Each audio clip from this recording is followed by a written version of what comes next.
O'rninglar. Usta akalarimiz sesma poyizni qo'yish uchun apolovkalarni taxlashni boshlashibdi. В целом ancha joyni apolovkalarini taxlab qo'yishibdi, молодцы. Gap yo'q. Bu pastda armaturalarni ham taxlab qo'yishgan.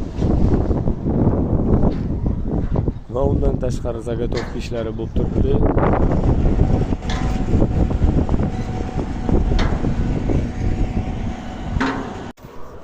Xudo xolisi bugun quyamiz deyishyapti polnisda. Armaturalarni qo'yib, mana armaturalari pastda turibdi va naryoqda ham bor. Maksimum darajada sifatli bo'lishligi uchun mehnat qilib turishibdi, harakat qilib turishibdi. İşlerga gap yo'q-da.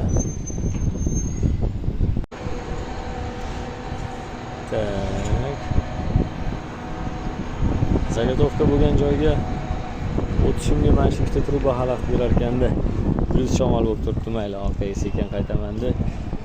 Tak, to'g'ridan borib olamiz hozir zagotovkani. Bugun zagotovka nihoyatda kuchli bo'lib turibdi. Xudo xolisa. Mana o'sha usta akalarimiz zagotovkalar bilan shug'ullanib turishibdi. Bugun ob-havo juda yaxshi. Alhamdulillah, o'shanga usta akalar maksimum darajada zagotovka tayyorlab olaylik deyishdi. Zagotovka tayyorlab olgandan keyin maza qilib ishlashadi, xudo xolisa. Xuddi shunaqa kotej, uy qidirgan yaqiningizga jo'natib qo'yasizlar, like bosinglar, sizlardan chiqmasin. Savolingiz bo'lsa kommentariyaga yozib qo'yinglar. Salomat bo'linglar.